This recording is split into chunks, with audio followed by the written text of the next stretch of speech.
বুক পকেটে টাকা না থাক, বুকে আত্মসম্মান থাকাটা জরুরি। বুদ্ধি না থাক, বিবেক থাকাটা জরুরি। জ্ঞানী না হও, দানি হওয়াটা জরুরি। বড়লোক না হও, বড় মনের হওয়াটা জরুরি। মানুষ হয়ে মানবিকতা থাকাটা জরুরি। মিথ্যা দিয়ে কিছুদিন পর্যন্ত সফল হওয়া যায়, কিন্তু সত্যি দিয়ে প্রথমে কষ্ট হলেও সফলতা ধরে রাখা যায় আজীবন। কেউ কখনোই কারো মনের মতো হয়ে উঠতে পারে না, কারণ মানুষ যতদিন অন্যের ইচ্ছে মতো চলতে পারবে, ঠিক ততদিন পর্যন্তই সে সবার কাছে ভালো থাকবে। কিন্তু যখনই কিছুটা স্বাধীনভাবে চলার চেষ্টা করবে, তখনই সে সবার নজরে খারাপ হয়ে পড়বে।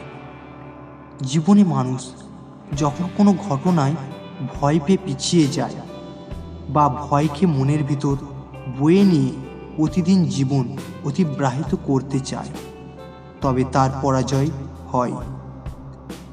আর যে মানুষ সব হারিয়েও সুনিশ্চল ও একাগ্রী চিত্রে আবার শুরু করে এগিয়ে চলে, তার জয় সুনিশ্চিত থাকে। মানুষের সবচেয়ে বড় শত্রু কি বলুন তো? সেটা হলো রহস্য। আপনি যতই ক্ষমতাবান হন না কেন, আপনার রহস্যই পারে আপনাকে শেষ করে দিতে।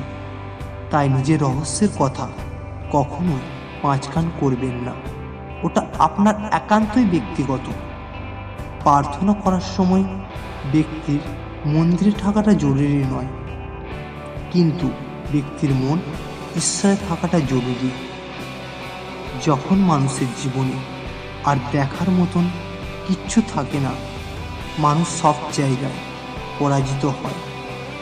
জীবনে মানুষের সমস্যা জর্জরিত ও রোগগ্রস্ত হয়ে পড়ে, তখন মানুষ ঈশ্বরের দিকে দৃষ্টি নিক্ষেপ করে।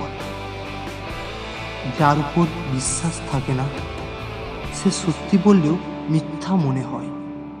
যার উপর একবার বিশ্বাস এসে যায়, তার মিথ্যাগুলো সত্যি লাগে। এটাই সব থেকে বড় ভুল। জীবনে 6টি নীতিকথা যা কখনোই ভুলবেন না। 1 নম্বর, প্রার্থনা করার আগে বিশ্বাস করো। 2 নম্বর, কথা বলার আগে শোনো।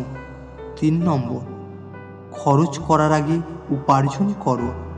4 নম্বর, কিছু লেখার আগে চিন্তা করো। 5 নম্বর, হাল ছাড়ার আগে চেষ্টা করো। 6 নম্বর, মরার আগে বাঁচতে শেখো।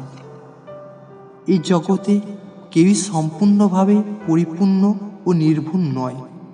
যদি তুমি কারোর কোনো ভুল দেখে তাকে দূরে দূরে সরিয়ে দাও, তাহলে তুমি এই জগতে একা হয়ে পড়বে।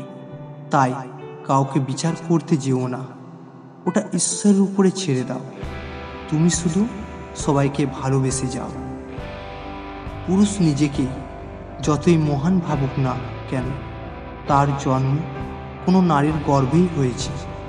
কোনো নারী নিজেকে যতই আধুনিকতা গড়ে তুলুক না কেন, তার পূর্ণতা দান কোনো পুরুষই করেছে। এরকম সুন্দর সুন্দর মোটিভেশন ভিডিও পাওয়ার জন্য বা সুন্দর সুন্দর ভিডিও শোনার জন্য আমাদের ইউটিউব চ্যানেলটাকে সাবস্ক্রাইব আর লাইক করতে কেউ ভুলবেন না।